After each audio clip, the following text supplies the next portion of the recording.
14 নম্বর প্রশ্ন বলছেন, রাতে যদি স্বপ্নদোষ হয় আর শীতের কারণে যদি ফরজ গোসল না করা হয় তাহলে কি নামাজ পড়া যাবে? প্লিজ শেখ উত্তরটা জানাবেন, এটা আমার কাছে জানা খুবই দরকার।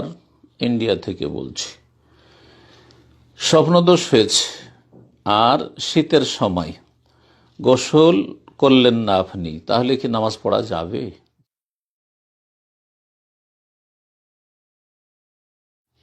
আপনি যদি সুস্থ থাকেন আর গোসলের জন্য পানি আছে আর পানি ব্যবহার করতে সক্ষম, পানি ব্যবহার করতে ঠান্ডা লাগবে, শীতকালে সবাইকে ঠান্ডা লাগবে, কিন্তু সেই ঠান্ডাতে পানি ব্যবহারের কারণে আপনার প্রাণ নাশের ঝুঁকি নেই, এক।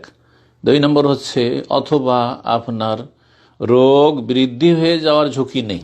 3 নম্বর হচ্ছে যে রোগের চিকিৎসা চলছে, সে চিকিৎসায় বিলম্ব হয়ে যাবে বা চিকিৎসা ব্যাহত হবে, এরকম সম্ভাবনা নেই।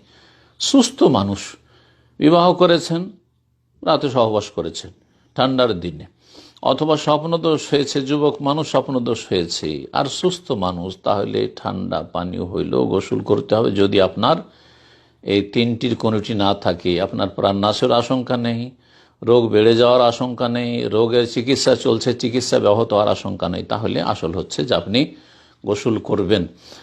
একটু কষ্ট করে, দুনিয়ার জন্য কত কষ্ট করছে, একটু কষ্ট করে পানিটা গরম করে নেন।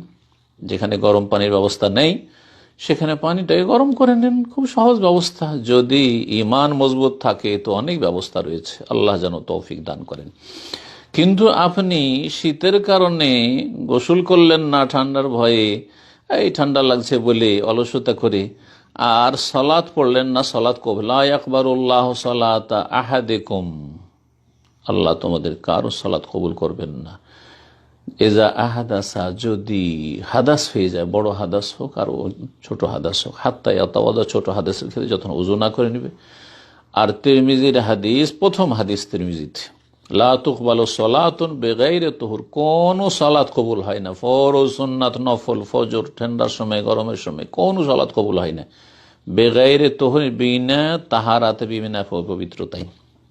জি হ্যাঁ, যখন দেখবেন যে আপনার গোসল করলে প্রাণ নাশের আশঙ্কা রয়েছে, রোগ বেড়ে যাওয়ার আশঙ্কা রয়েছে, রোগের চিকিৎসা ব্যাহত হবে, চিকিৎসা চলছে, ক্ষতি হতে পারে, তখন আল্লাহ বলছেন ফালাম তাজিদু মাআন ফাতায়াম্মামু সাঈদান তাইয়্যিবা, যখন পানি পাচ্ছ না বা পানি ব্যবহার করতে সক্ষম না, তাহলে তখন পাক মাটি দিয়ে তায়াম্মুম করে নাও। সেটা উজুর বিকল্প হিসাবে তায়াম্মুম আর গোসলের বিকল্প হিসাবে তায়াম্মুম। সুতরাং শীতকালে যদি কোনো এমন রোগী থাকেন যে স্বপ্নদোষ হয়ে গেছে, তাহলে ওয়াক্ত পার করা যাবে না যে আপনি সালাত পড়বেন না আর ওয়াক্ত পার করবেন, তা মোটেই চলবে না। করতে হবে কি, আপনি যদি অসুস্থ হন, গোসল করতে পারছেন না, গোসল করলে ক্ষতি হবে, তাহলে আপনি তায়াম্মুম করে সালাত আদায় করবেন যথাসময়ে।